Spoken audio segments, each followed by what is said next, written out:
Pagdating ng edad na 40, lumalaki ang tiyan natin. Kaya huwag hayaang lumaki, gayahin ang 4 na exercises na to para manapanatili or maiwasan ang lalong paglaki ng ating tiyan. Una, yan, i-spread ang 2 paa na ganyan. Ang kamay ay ganito, tapos mag-bend down tayo. Pero pag nag-bend down, huwag ganyan ang tuhod, kundi ang puwet ay ganyan at ang likod diretso.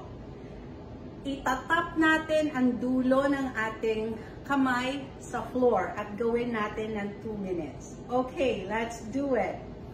1 and down. Kailangan iset ninyo ang timer.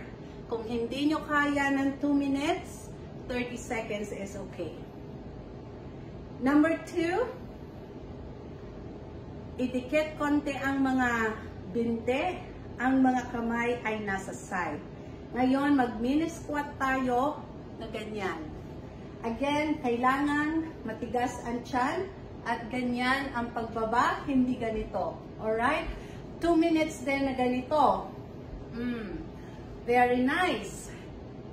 Hindi lang ito nagpapaliit ng tiyan, kundi nagpapalaki ng puwet at nagpapalakas ng mga hita natin. At pati rin ang puso, nagbobomba ng mas malakas.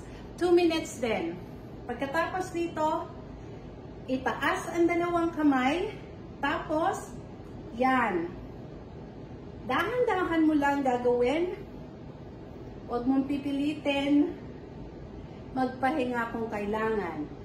2 minutes din na ganito.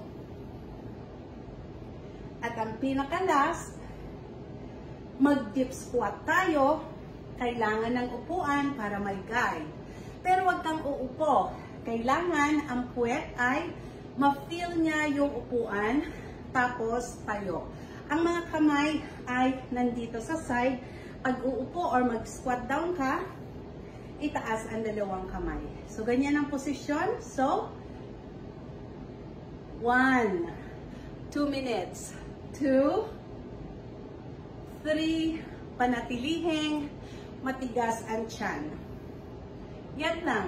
Ulit-ulitin ninyo ang mga to araw-araw, umaga o gabi.